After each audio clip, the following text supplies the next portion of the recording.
Hello everybody. First of all, happy holidays. 2018 is almost over and it's a time for a lot of us to reflect on the past year and think about how to make next year even better. So I thought it would be the perfect time to share some of the most practical wisdom I've gained over the years, summed up into 3 bullet points. And I hope it'll really help you make 2019 your happiest, best, and maybe even easiest year ever. If you were to take only one thing from this whole video, I hope it would be this, number 1, which is to reduce your angst. The truth is, for many of us, most of us, I don't know, we make life and we make it out to be so much harder than it has to be. Haruki Murakami once said that he was talking about running, but it's basically about life in its entirety, is that pain is inevitable, but suffering is optional. I live by this quote from Naval Ravikant, which says, "Do everything you were going to do, but with less angst, less suffering, less emotion. Everything takes time." I lived so much of my 20s and still periodically these days just beating myself up for whatever reason, for not being good enough, for not knowing, for any number of 1,000 random embarrassments. And at a certain point I just realized I wasn't going to buy my own bullshit anymore. My mentor told me, you know, these voices, they lie. I know it can be overwhelming sometimes, and I want to read a passage that's really helpful to me, because a lot of times when we feel this angst, it's because we're trying to deal with life as like this giant question. But, you know, my favorite teacher, author, Tim Ferriss, he's an advocate of not worrying about the big questions, but just worrying about what's right in front of you, because that's where all change happens. So I'd like to read a passage from his book, Tribe of Mentors, which I highly recommend. This is from a section entitled The Danger of Big Questions. He says, and I quote, "Most of the time, what should I do with my life is a terrible question. What should I do with this line at Starbucks? What should I do with this traffic jam? How should I respond to the anger I feel welling up in my chest? These are better questions. Excellence is the next 5 minutes. Improvement is the next 5 minutes.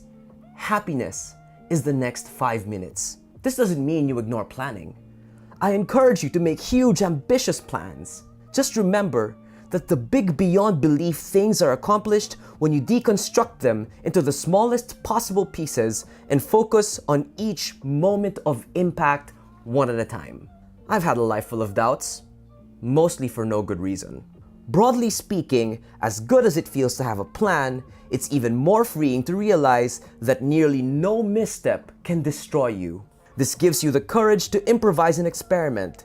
And if it seems like the world has ended, perhaps it's just the world forcing you to look through a different, better door. As Brandon Stanton of Humans of New York put it, sometimes you need to allow life to save you from what you want. The only thing I would add to that, and this is also from Tim Ferriss from one of his podcasts, which is one of the best podcasts ever, the whole thing, is you have to develop the ability to decide on things and decide often instead of wasting time and precious energy agonizing over them. Which leads me to point number 2. My second step for a better 2019 is an oft-repeated but often ignored by me piece of advice, which is commit. There's real power in commitment. Somebody said commitment equals freedom because it frees all of your energies to just ignore the unimportant things and focus on your core mission. Now, of course, everything starts out with the self-knowledge and introspection to figure out what your core mission is. But once you do figure that out and you get in alignment with what you really put on this earth for, then you just have to break that down into concrete goals and each goal into actionable tasks and stick with it. It's that simple and that difficult. Just do something, try it for at least 6 months, something like that, and trust the process. And now I want to speak directly to the commitment phobes out there like myself. I mean, literally, I just realized this morning that I internally freak out completely when you ask me to commit to anything like that's more than 3 weeks from now. And I realized because something happened along the way, or some things happened along the way, that made me so afraid of disappointment, of investing myself into something that takes more than a few weeks, that I say like, no way, I don't want to put all of my eggs in a basket where the end is like 6 months, 1 year from now. I'm so afraid of disappointment. But honestly, thinking this way keeps you playing small, because all the big changes in life are achieved through consistent everyday action, committed action over an extended period of time. Don't freak out. Trust the process and just try it out. And if it fails, you can always try something else, a new commitment. It's not permanent, it's just long term. Our minds are literally the foundation of everything. They literally create our entire reality.